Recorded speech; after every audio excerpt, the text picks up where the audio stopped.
Hello everyone, एक बार फिर से स्वागत है आपका हमारे नए लेक्चर में।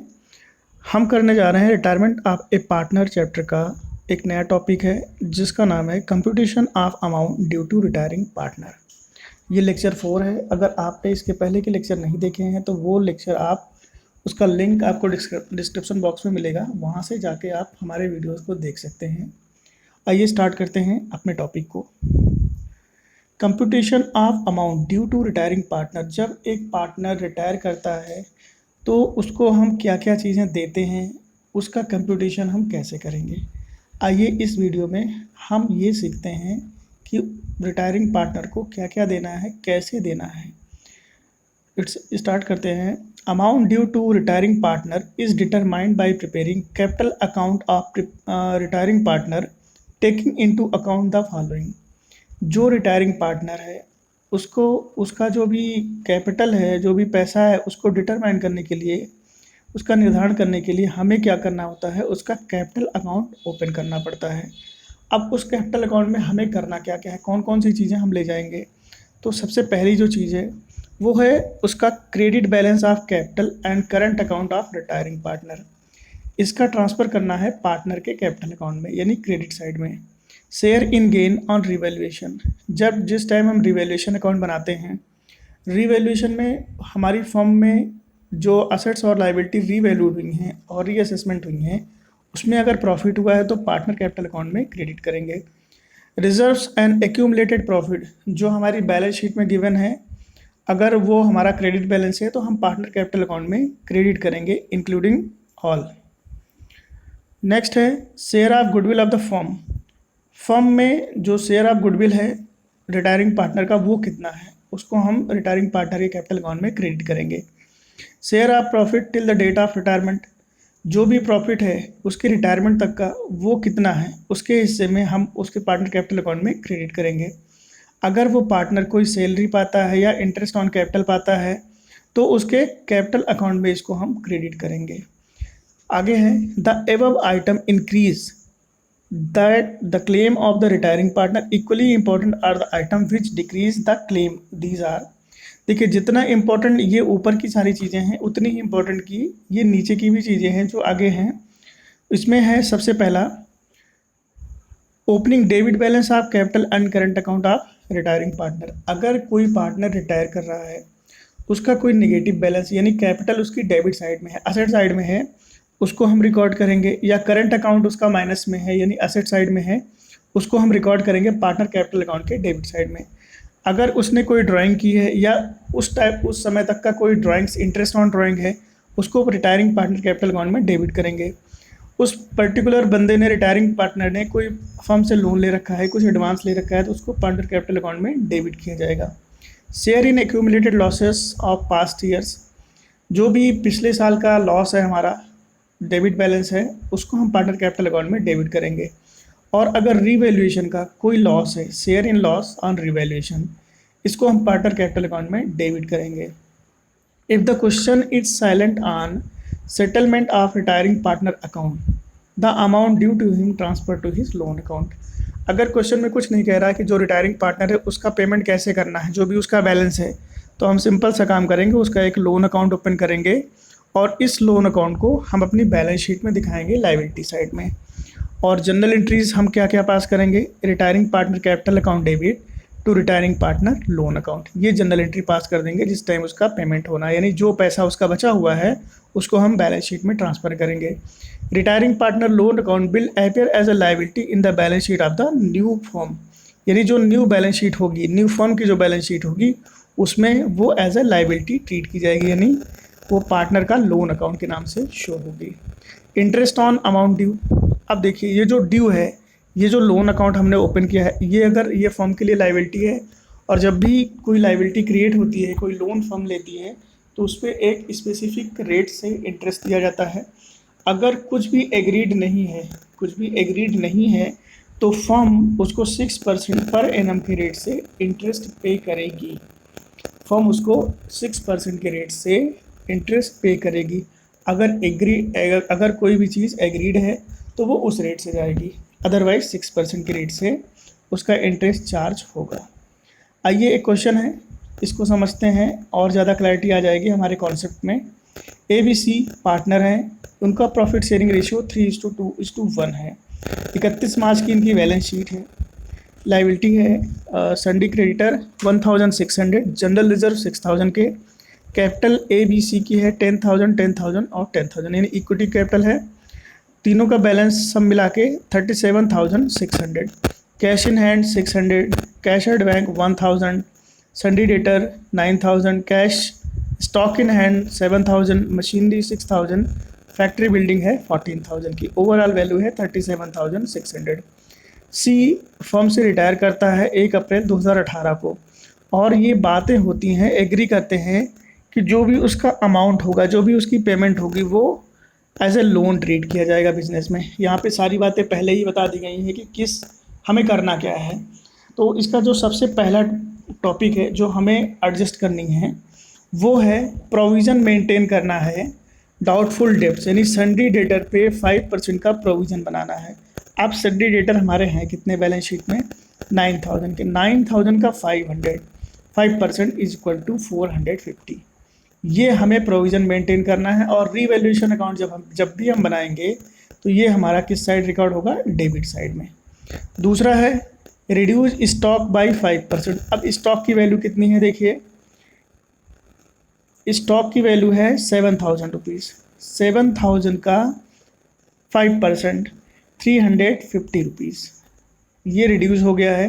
ये भी रिवैल्यूएशन के डेबिट साइड में आ जाएगा। मशीनरी 10% है, मशीनरी का 10% रिडक्शन होनी है, यानी 6,000 की मशीनरी है, 6,000 का 10% 600 रुपीज़ हो जाएगा, जो रिवैल्यूएशन के डेबिट साइड में आ जाएगा। Factory building to be revaluate at 15,100। Factory building की जो बुक वैल्यू है वो है 14,000। अब इस 14,000 की वैल्यू हो गई है 15,100, यानी इंक्रीज़ कितना है 1,100 रुपीज़। ये रिवैल्यूएशन अकाउंट के क्रेडिट पे आ जाएगा। गुडविल ऑफ द फर्म, जब एक पार्टनर रिटायर करता है, यानी सी जब रिटायर कर रहा है उस समय फर्म है, गुडविल की जो फर्म है, goodwill of the firm is 15,000 rupees, उस समय 15,000 है। तो जो रिटायरिंग पार्टनर है उसका क्या शेयर है, उसका शेयर है 1/6 कैलकुलेट कर दी जाएगी। उसके बाद हम निकालेंगे सेक्रीफाइसिंग और गेनिंग रेशियो, यानी गेनिंग जो पार्टनर गेन करेगा वही गुडविल का पैसा देगा।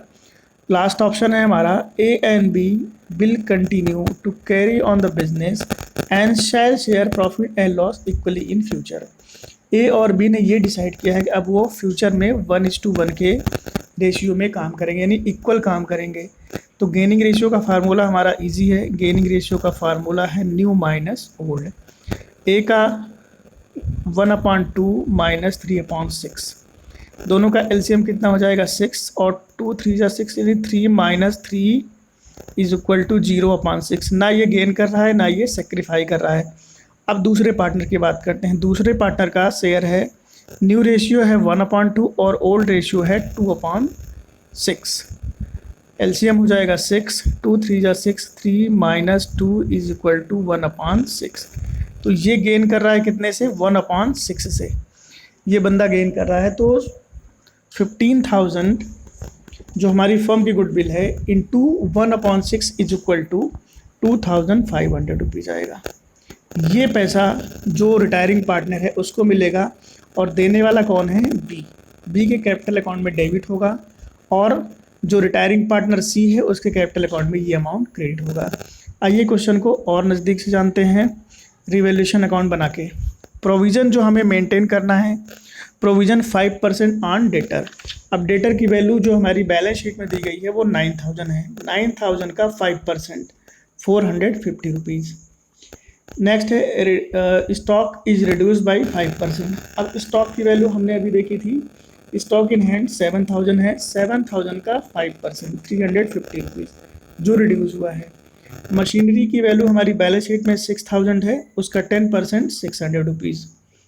फैक्ट्री बिल्डिंग जो 15,100 की हो गई है और बैलेंस शीट में 14,000 की है, यानी 1,100 का इंक्रीज़ हुआ है। ओवरऑल वैल्यू डेबिट साइड का रिवैल्यूएशन अकाउंट में है 1,400 का, उसमें से 1,100 माइनस करेंगे तो वैल्यू आएगी 300 रुपीज़, जिसको हमें बांटना है 3:2:1 में। ये हमारे ओल्ड पार्टनर का कैपिटल अकाउंट में ट्रांसफ़र हो जाएगा। यानी लॉस जो हमारी रिवैल्यूएशन का आया है इंक्लूडिंग रिटायरिंग पार्टनर, सभी पार्टनर के कैपिटल अकाउंट में डेबिट होगा। कैपिटल अकाउंट देखते हैं। ये हमारा लॉस है 150, 100 और 50। ओपनिंग बैलेंस हमारी बैलेंस शीट का जो हमारी ओल्ड बुक वैल्यू दी गई है तीनों पार्टनर का इक्वल है 10,000, 10,000 और 10,000।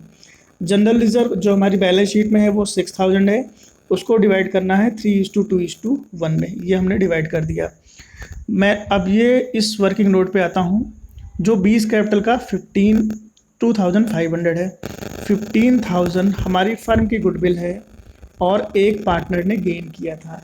पार्टनर जो गेन किया था वो है बी और उसका शेयर कितना था 1/6।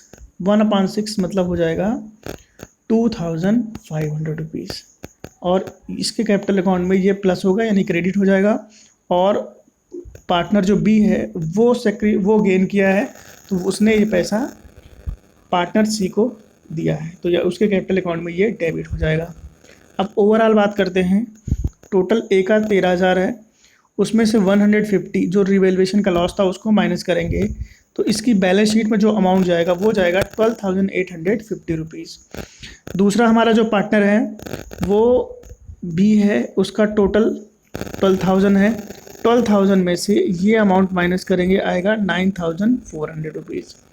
तीसरा पार्टनर सी जो रिटायरिंग पार्टनर है उसकी ओवरऑल वैल्यू है 13,500 रुपये, उसमें से ये 50 रुपीज़ माइनस करूँगा तो 13,450 जो उसके लोन अकाउंट में ट्रांसफ़र किया जा रहा है एज़ पर एग्रीड। अब इसके लोन अकाउंट की बात करते हैं। ये लोन अकाउंट है, ये हमने ओपन किया और उसका कैपिटल अकाउंट से बैलेंस आया है 13,450 जो ट्रांसफ़र किया जा रहा है, यानी बैलेंस कैरी डाउन है जो हमारी नई बैलेंस शीट में जाएगा, यानी न्यू पार्टनरशिप की बैलेंस शीट में। न्यू पार्टनरशिप कौन है? ए और बी, उनकी जो बैलेंस शीट होगी उसमें ये लोन अकाउंट के नाम से आएगा 13,450 रुपये, यानी seize loan account.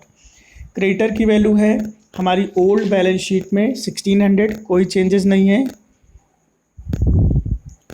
Seize loan हमने यहाँ से ट्रांसफ़र किया है और कैपिटल अकाउंट का जो बैलेंस है 12,850 और 9,400 ये आ जाएगा और ओवरऑल कैपिटल हो जाएगी ए एंड बी की 22,250 और बैलेंस शीट का टोटल आएगा 37,300।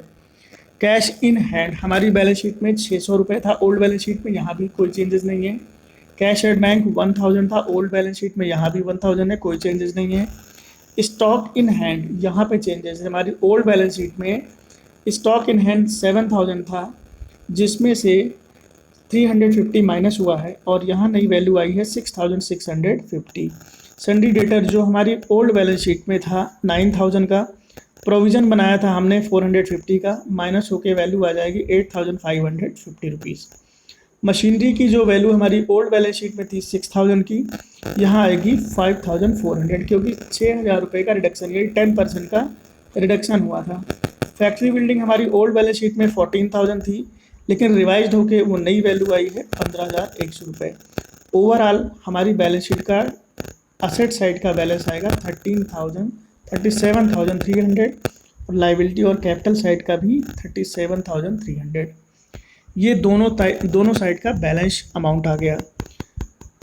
रिटायरिंग पार्टनर का पेमेंट किस तरीके से होता है ये हमने इस वीडियो में सीखा है।